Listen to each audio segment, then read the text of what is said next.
Hey everyone, welcome to the Demis Hellen channel. Thank you for joining me.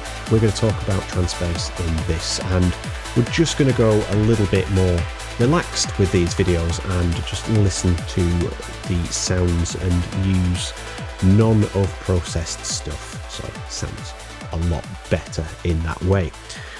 So you can see here I've got a sub and bass one. It's just one bass, and let's just give you an idea of what this sounds like.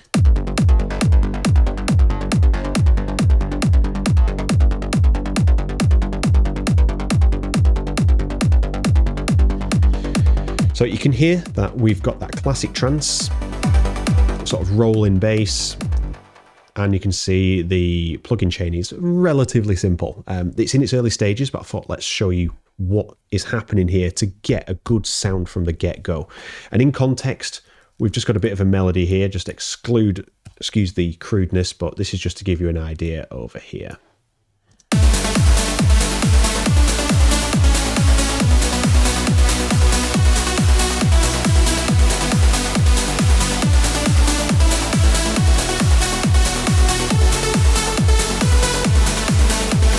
Okay, so that's just to give you a nice little example, and what we're going to do is we're not really going to focus on the sub in this one, we're going to focus on this little rolling bass.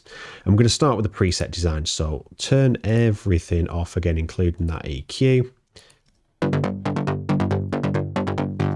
So this is designed in June 3, I just chose June 3, that's what I wanted to work in. And there's two oscillators happening here, so we've got one octave down, and one, and it's in its original octave position. So we've got an octave space in between the two. We've got 9 voices on the first one, and we've brought the spread down a little bit in the detune, so it's a bit thinner. And then the same again for the second oscillator, but 6 voices and a little bit of a wider spread. And that's just really to control any like phase issues that I have noticed was happening, but it's not too detrimental because the super lows are controlled by the sub. But this goes through a filter, nice 18 dB, full cut off, the envelope amount up to maximum near enough, some light distortion from there, and a bit of drive on the filter as well to give it a bit of character. And then that's it really, there's just a bit of EQ just to tame the highs on there. And the release, that is the key to this. The release stops it sounding so jarring and staccato. Some trance requires that. I want this sort of smooth feel for this track. So there's nothing wrong with this, but I've gone for that little bit of release, and it just helps to smooth it out and just sounds better. All right, so let's open up all of the things that we're doing. So the EQ, let's turn this on.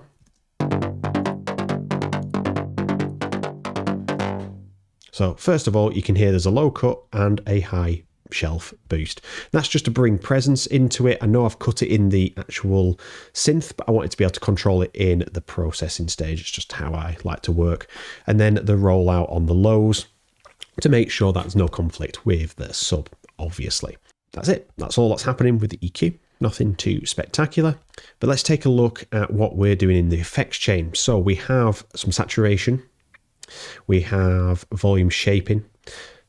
A little bit of width on there, that's optional, some ping pong delay, and a compressor. So this is the thinking. We've got the decapitator here. So this is just really saturation. So you can use anything that saturates the sound. I just like the ease of decapitator because it has a nice sound. And we don't want to push it too far that it's overdriving.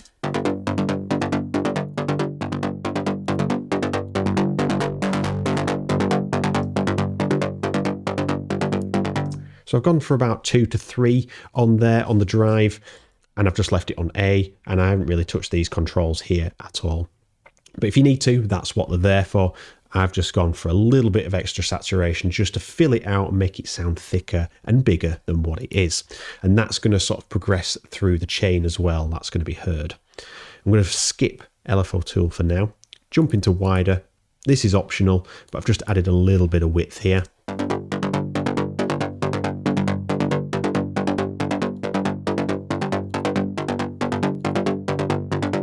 So it just starts to widen the mix a little bit earlier, but totally optional how you want to do that.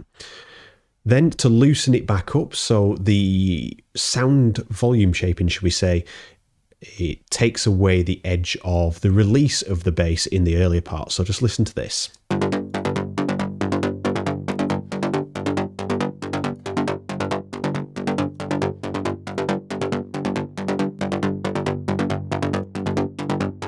So it's obviously still there, but it's less impactful. So to loosen this back up, I've added some ping pong delay.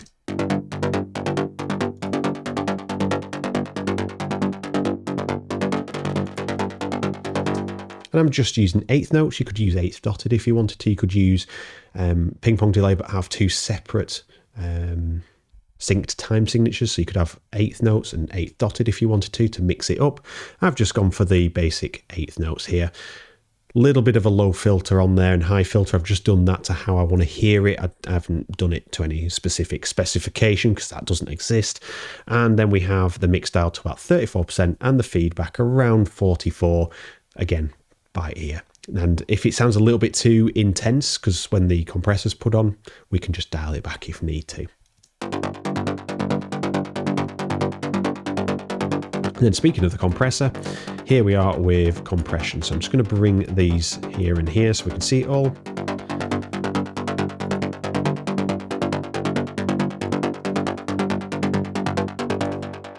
So you can see we're just pushing a little bit too far there. I only want to go around 2.5 to 3 dB gain reduction.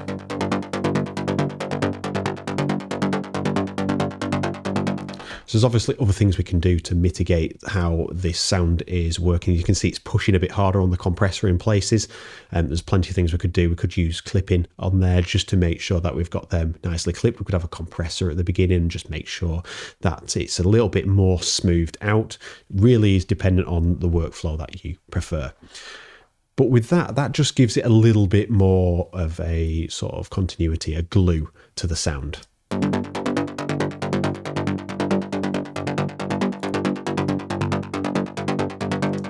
It really pulls out the sort of release of the sound. So A and B in that, you can hear that.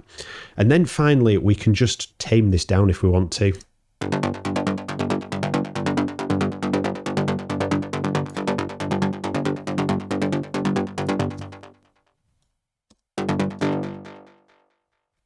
So I'm going to have around 21, so we've got a couple of echoes out, but because the notes are continuous, it's always continuous. It just stops so many overlaps on the bass as well.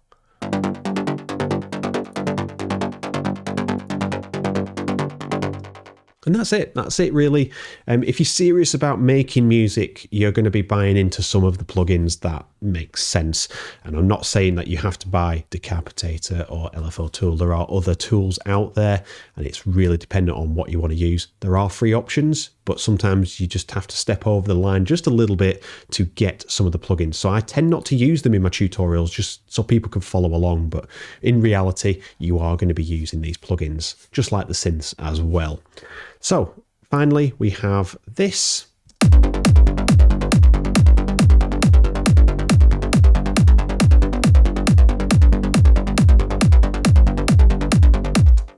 And we've got a lovely bass to start working with, and then we can mold it and shape it into how we want. But that's the usual steps that would take to get that sitting nice, and then we can move on. And you can see here, I just throw in some hats and things, just some loops from Dave Parkinson packs, for example, and just get a feel for how it's going to sound with some percussion, and then I can focus on building that later. So this is what it's like at the moment.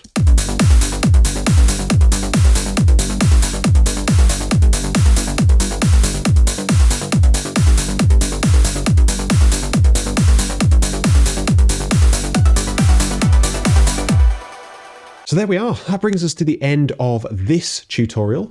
Nice and simple. You could hear the sound was great at the beginning, so anything that we're going to do to it is just going to amplify the sound of that. And that's what we want, a good starting point. If you don't have a good starting point, scrap it, get something else in there.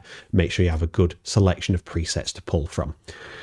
If you're a Patreon supporter, you'll get access to this preset, early access to the video, and tons of other content on there as well, exclusive preset packs and videos and other things like that. So if you're interested, you can consider becoming a patron on any tier to get hold of the resources from the videos and other bits. So thank you very much for watching. I look forward to seeing you all in the next video. Take care.